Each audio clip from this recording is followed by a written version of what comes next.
namoonni tokko tokko jaartii hin fuudhe malee akkatti horatu hin beeku waan uleedhaan tumanii nama bulchanii fi uleedhaan nama horatan itti fakkaate namichoon tokko jaartii isaa haala malee tumuu fi dararuu arguu caala wanti nama gaddisiisu hin jiru.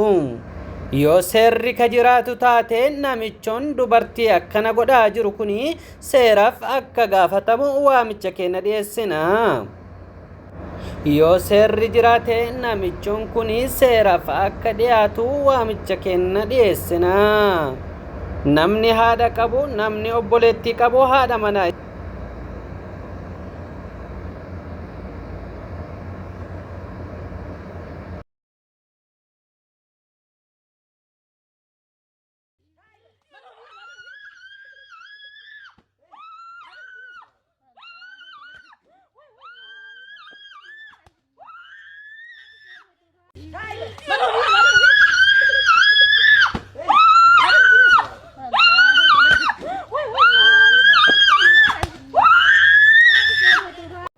waltajjii guddicha United Nation akka addunyaatti guyyaa har'aa New York taa'ame irratti mootummaan Turkiyyee Rajab Tayyip Erdogan suuraa miidhamtootaa fi uummanni beela miidhame qabachuudhaan addunyaatti mul'isaniiru.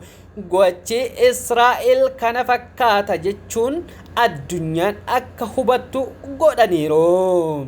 kana keessaa biyyoonni hedduun biyya walabaatii Filisxiin jechuun beekamtii kennaniiru. isaan keessaas Faransaay, Ingiliz, Kanadaa, Awustiraaliyaa dabalatee biyyoonni hedduunis itti dabalamanii beekamtii uummata Filisxiinii fi biyya Filisxiiniif akka kennaa jiran argaa jirra. mootummaan Rajab Tayyip Erdogan akka jedhanitti sirni amma duguuggaa sanyii uummata Filisxiin irratti raawwachaa jiru kuni addunyaan tokkummaadhaan tokko taate akka dura dhaabattu waamicha isaanii dhiyeessaniiru. itti dabaluunis Pirezidaantiin Faransaay Maakiroon akka isaan jedhanitti yeroon kuni yeroo uummata Gazzaa dhaqqabnu jechuudhaan dubbii jajjabduu dubbataniiru. kanarratti namichoom Tiraamp jedhamu mujrimtichi Netanyaahuu cinaa dhaabbachuuf baabaa Netanyaahuu jechuun milkaa'uu hin dandeenye jechuudhaan baandummaa isaa mul'isaa jiraachuullee argineerras dhageenye. duraanuu Filisxiin biyya walabaati. addunyaan guutuun uummata Filisxiin cinaa dhaabbachuu isaanii beekamtii biyyummallee akka kennaa jiranii fi United Nation irratti qondaaltonni biyyoota garagara dubbataniiru. garuu Ameerikaan biyyi dhiiga ilma namaa dhangalaasuu fi biyyoota addunyaa walitti naquudhaan beekamtu har'allee taanaan gidiraa uummata miskiinaa akkan dhaabbanne barbaada jechuun namichoon mataa bokkolluu kuni uummata miskiinatti eroorrisaa jiraachuu isaa dhageenyeerra.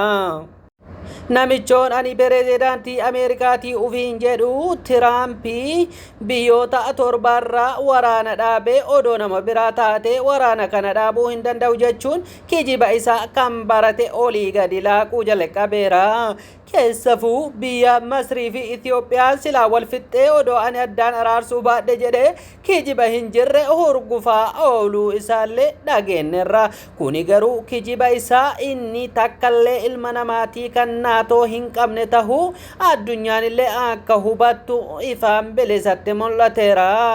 ummanni Gazzaa odoo gubbaadhaan boombiidhaan waxalamuu jalaan beela fi taankiidhaan waxalamuu inni garuu dantaa dhaburraa kan ka'e biyyoota beekamtii Filisxiiniif kennan mormuu fi akkasumas beekamtii kennuun Hamaasiif badhaasa kennuudha jechuun kijiba isaanii kan baratan Netanyaahuu wajjin kan walitti irbanii nyaachaa turan san har'a as baase dubbachaa oole.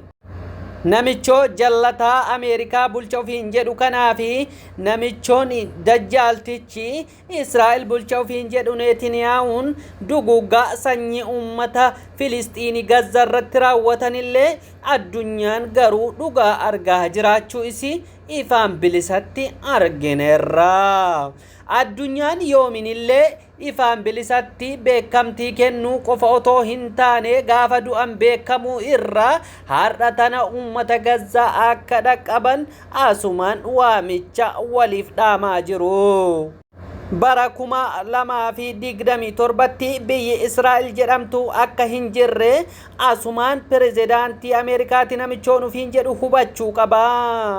Netanyaa'uun duguuggaa sanyii uummata Gazzaa irratti raawwachuu addunyaan ifaan bilisatti argitee jirti.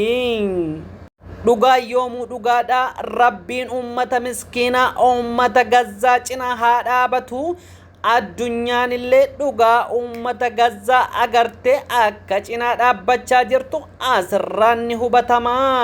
dhugaan ni mooyatti, dhugaan ni injifatti, yoomuu dharti ni awwaalamti.